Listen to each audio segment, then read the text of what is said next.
I've always hated mirrors. Not for the usual reasons, age, appearance, imperfections, but because they reflect the truths I try so hard to ignore. I see the hollow of my eyes when I wake up next to a man who hasn't looked at me the same in years. I see the way my smile has faded, a quiet resignation in its place. My husband, Mark, is not cruel. He's not unfaithful. He's just absent. There, but not really. His jealousy comes in strange waves, not in passion, not in desire, but in control. He doesn't compliment me, doesn't touch me unless it's mechanical. Yet he bristles when another man so much as glances in my direction. I'm 35, but I feel so much older. Like something essential in me is slowly being bleached by silence, by days filled with routine and nights spent in separate corners of the same bed. So when my phone buzzed and I saw my sister's name on the screen, I wasn't expecting anything more than idle chatter. "Hey," I answered, keeping my voice steady. I didn't want her to hear how hollow I felt. "Sophie," she said warmly, her voice a familiar balm. "We're throwing a small party for Daniel's birthday. He's turning 20 next week. Just a few friends and family, nothing crazy, but I'd really love for you to come." Daniel, my nephew, her only son. I hadn't seen him in nearly a year, not since Christmas, when he still had the lanky frame of a boy not yet settled into himself. I remembered him then, sweet and quiet, always helping in the kitchen, always observing more than he spoke. "That sounds nice," I replied, my voice softer now. "Are you sure I won't be intruding?" "Don't be silly," she said, laughing. "You're his favorite aunt. He's been asking about you." That caught me off guard. "Has he?" I asked, trying to hide the small flutter that rose unbidden in my chest. "Yes. He's grown a lot this past year," she continued. "College really changed him. He's more confident now, I don't know, centered." I hesitated, then nodded to myself. "All right, I'll be there." The day of the party, I stood in front of my closet for nearly an hour. I hated how nervous I felt, like a teenager dressing for something she couldn't quite name. I chose a soft blue dress that hugged me just enough to feel like I hadn't completely faded from view. I kept my makeup simple, but added a touch of warmth to my cheeks. For once, I wanted to feel seen, even if it was just in the mirror. When I arrived, the house was alive with laughter and music. I spotted Daniel before he saw me, and my breath caught. He wasn't a boy anymore. He stood by the kitchen, laughing with someone, a beer in his hand. His posture was relaxed, his shoulders broader, his jawline more defined. But what struck me the most was the way he carried himself, like he had stepped into the world and come back with a quiet command of space. And then he saw me. His face lit up instantly. "Aunt Sophie," he called, weaving through the crowd until he stood in front of me. I smiled, surprised by the sudden rush of emotion. "Hi, birthday boy." He hugged me, and for a second I froze. It wasn't just the hug, it was the way his hand rested at the small of my back, firm but gentle, the way his chest felt solid against mine, the way he lingered just a moment longer than expected before pulling away. "You look beautiful," he said, and his voice was different now. Deeper, surer. My heart stuttered. "Thank you," I managed, blinking rapidly. "And you look so grown up." He chuckled, scratching the back of his neck. "Yeah, I've been hitting the gym a little." "I can tell," I said before I could stop myself. He smiled, eyes twinkling. "You hungry? There's food in the back. I saved you a seat." The party carried on around us, but from that moment, something shifted. He stayed near me, introducing me to his friends, making sure my glass was always full, asking me questions about my work, my life, my writing, things Mark hadn't asked me in years. And every time our eyes met, I felt something stir in me, something I didn't want to name, something that shouldn't have been there. But there it was. And as the night wore on, as the music dimmed and the guests trickled out, Daniel stayed by my side. When my sister went upstairs, Tired from hosting, he turned to me with a quiet smile. "Want to step outside for some air?" he asked. I nodded, not trusting my voice. We sat on the back porch, the spring night wrapped around us like a secret. The moon cast a silver glow over his features, and I looked at him, really looked, and realized just how much I had missed. Not just time, but him. The way he used to draw in notebooks as a child. The way he always noticed when someone was feeling left out. The kindness he wore like armor. "You okay?" he asked gently. I glanced away. "Yeah, just a lot on my mind. Things with Uncle Mark still rough." I nodded, surprised he had asked so plainly. He leaned closer, his voice low. "You deserve more, Aunt Sophie." I turned to him, caught in the way his gaze didn't waver. "I'm not a kid anymore," he added, almost as an afterthought. "I see things now, understand them differently." I swallowed, unsure of how to respond. The silence between us was heavy, not with discomfort, but with possibility. Then, without a word, Daniel reached over and pulled me into a hug. It caught me off guard, not the act itself, but the way it felt. How he held me, not like a nephew embracing his aunt with polite affection, but like someone who saw through the facade I worked so hard to keep in place.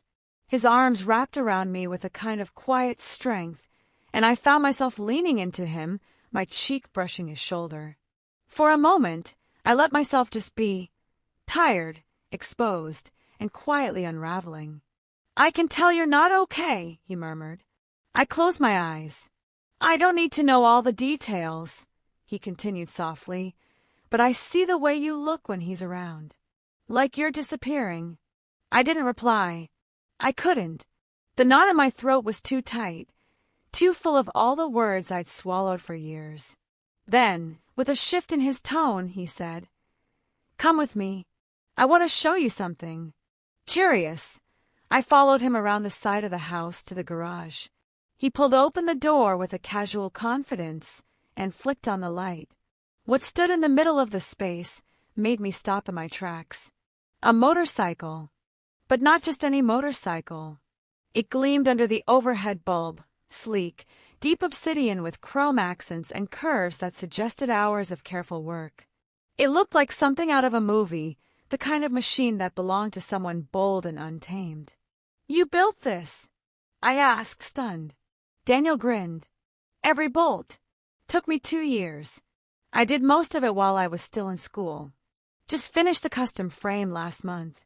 I walked around it slowly, fingertips grazing the cool metal. "It's beautiful." "Want a ride?" he asked suddenly, a playful light in his eyes. I blinked. "Now." "Why not?" "Roads are clear. I've got an extra helmet." I hesitated, glancing back at the house, at the life waiting behind the front door, the silence, the routine, the ache I had grown too used to. Then I looked at him, and without fully understanding why, I nodded. He handed me a helmet, helped me with the strap. His fingers brushed my cheek as he adjusted it, and I felt my pulse flutter in a way that caught me completely off guard. I climbed on behind him, the seat warm from the garage. As the engine roared to life beneath us, I wrapped my arms around his waist and held tight. We took off into the night. The wind rushed against my skin, tugging at the fabric of my dress and sweeping my hair out of its clip. The road stretched ahead, endless and open, framed by dark trees and the soft glow of streetlights. The hum of the engine vibrated through me, and I laughed, really laughed, for the first time in what felt like years. I pressed closer to him, not caring what it meant or why.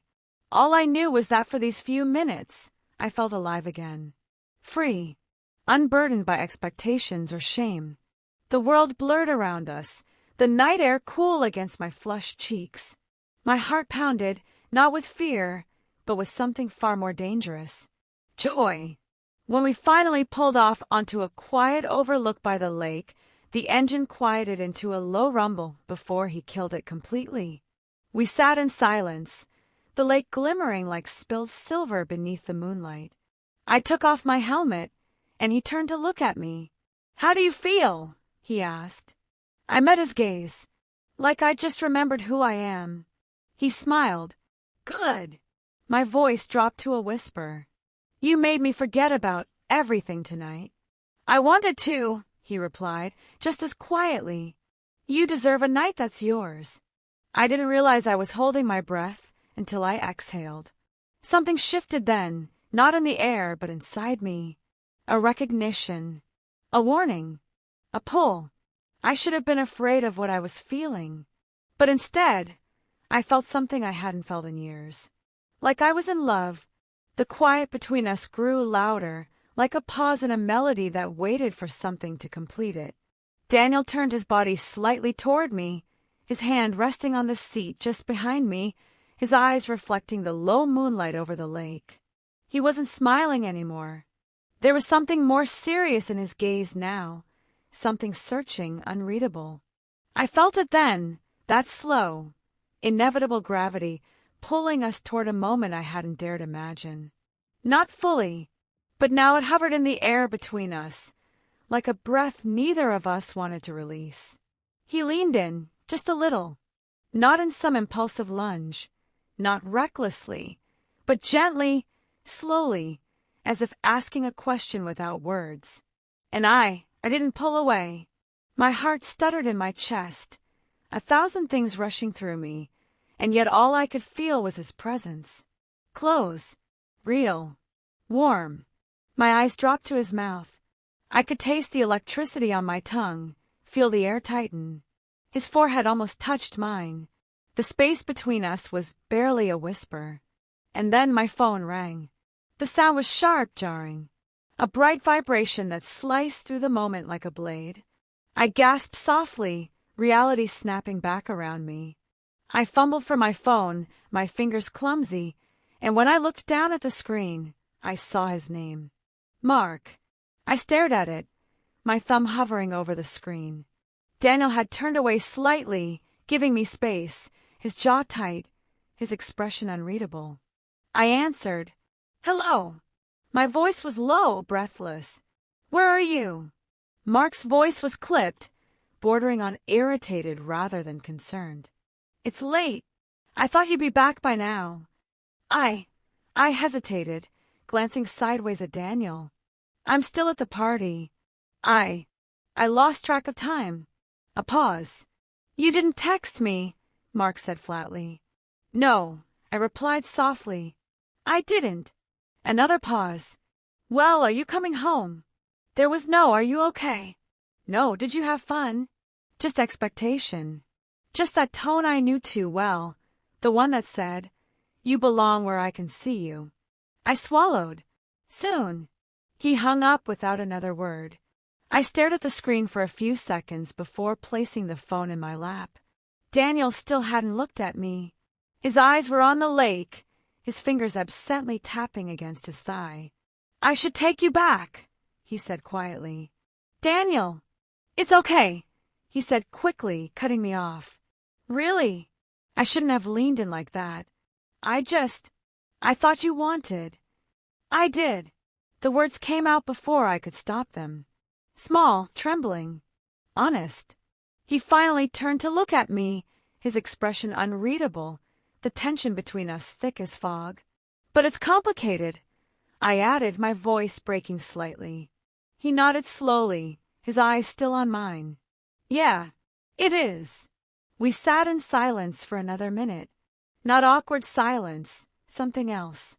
A pause that held everything we weren't ready to say. Then he started the bike. As we rode back, the wind colder now, I clung to him again.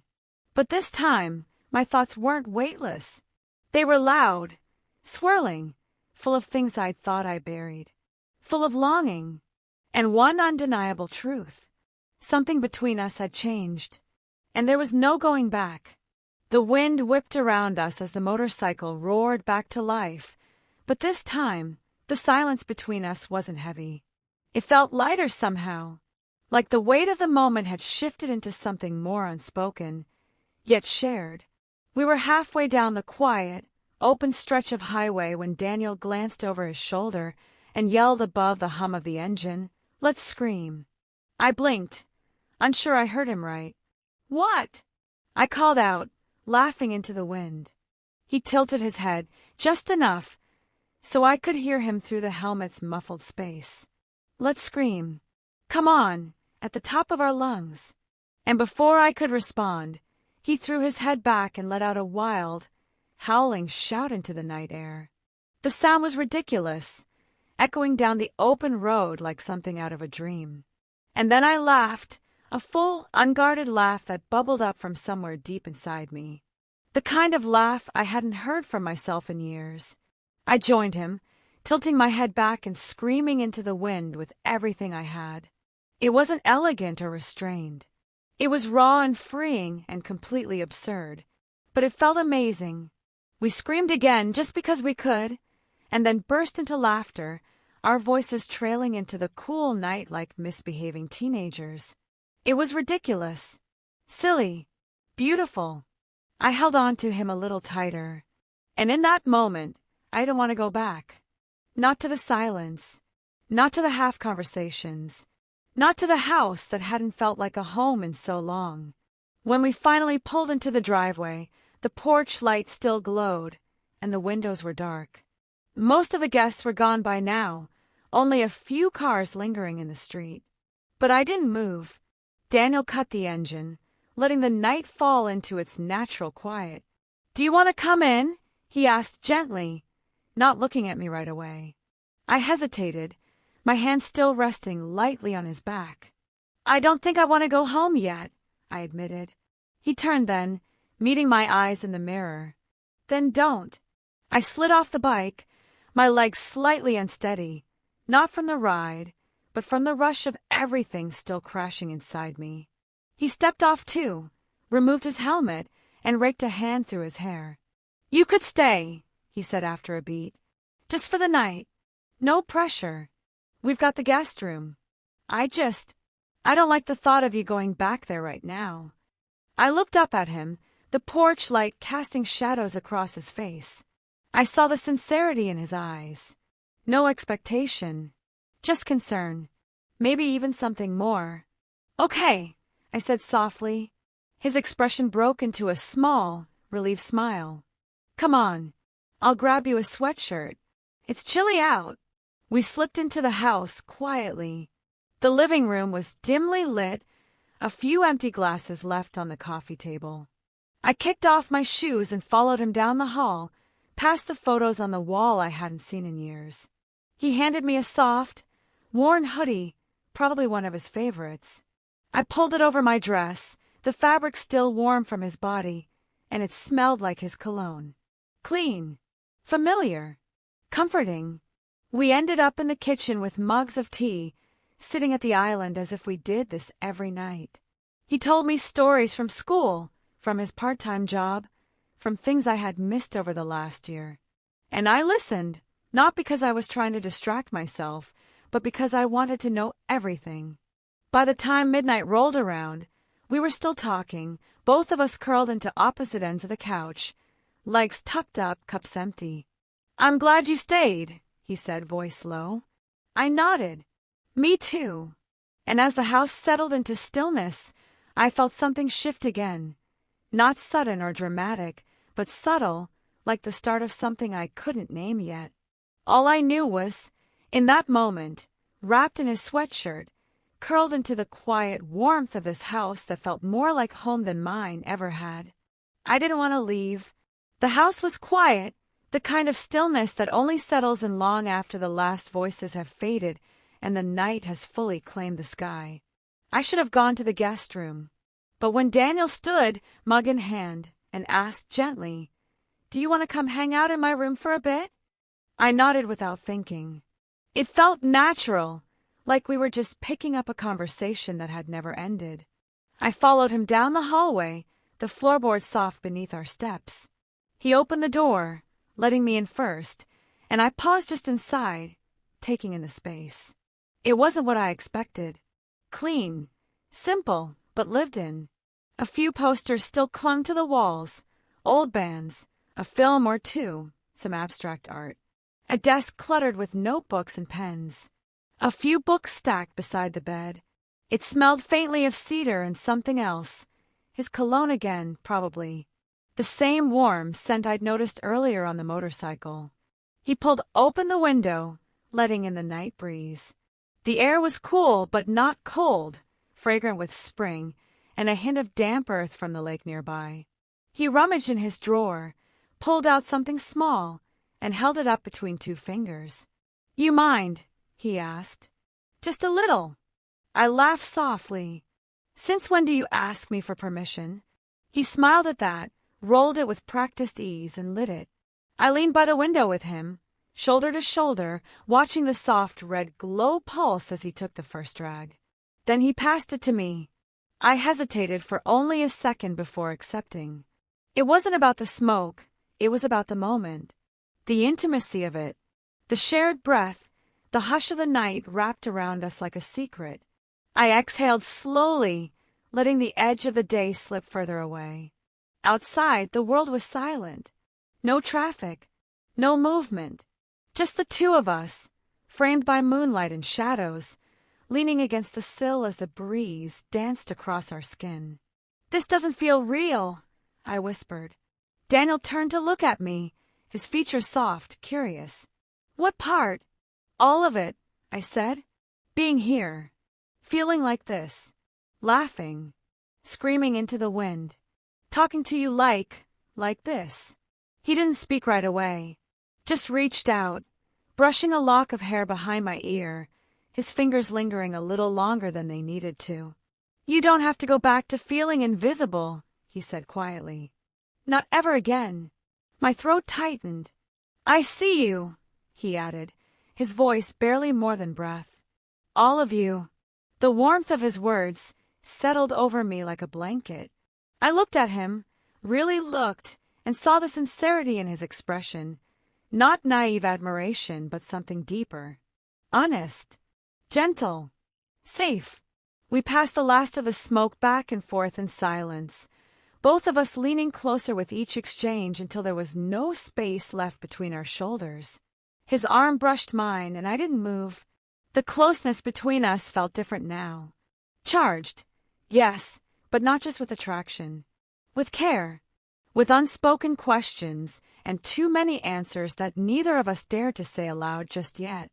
He laughed softly at something, I don't even remember what. But I remember the sound of it, how it felt like the first note in a song I didn't know I needed. And I remember thinking, for the second time that night, that I didn't want to go home. Not now. Not ever. We stayed by the window long after the ember faded. The smoke thinned into the night air, drifting toward the stars, and still neither of us moved. I could feel the steady beat of Daniel's presence beside me, so familiar now, yet still impossibly new. The room was quiet but alive, filled with everything we hadn't said. Every brush of his hand, every glance, every word we traded like slow-burning sparks had led to this moment. He turned to face me, his expression unreadable but open, like he was standing on the same edge I was, waiting to see if I'd jump too. I shifted slightly, my knee brushing his. The contact was small, almost nothing, but the air between us crackled. "You really see me?" I whispered, my voice so soft it felt like part of the wind. Daniel's eyes didn't leave mine. "I always have." His words struck somewhere deep, below logic, beneath doubt, and before I could stop myself, I reached out and touched his face. Just a light brush across his cheek, my fingers unsure, my breath caught in my throat. He leaned into the touch, closing his eyes for a brief second as if memorizing it. And then, slowly, like gravity had been pulling us together all along, our foreheads touched. I closed my eyes. I could feel him, warm, solid, steady. Then his hand cupped the side of my face, and I opened my eyes just enough to see the question in his. No words passed between us. I answered by closing the space. Our lips met, softly at first. A quiet question, tender and trembling. Then again deeper, slower, with everything we hadn't been able to say. My hands found the back of his neck, and his settled at my waist, pulling me just close enough to feel his heartbeat sync with mine. It was careful, reverent, and more emotional than I expected, like we both knew how impossible it all was, and yet how inevitable. When we finally pulled apart, it wasn't with regret. It was with breathlessness, with awe, with the realization that whatever line we had crossed, it was done with open eyes and full hearts. I leaned my head against his chest, and he wrapped his arms around me, resting his chin on the top of my head. No promises, no plans, just the quiet understanding that something real had happened in that room. And I didn't feel lost anymore. I felt chosen,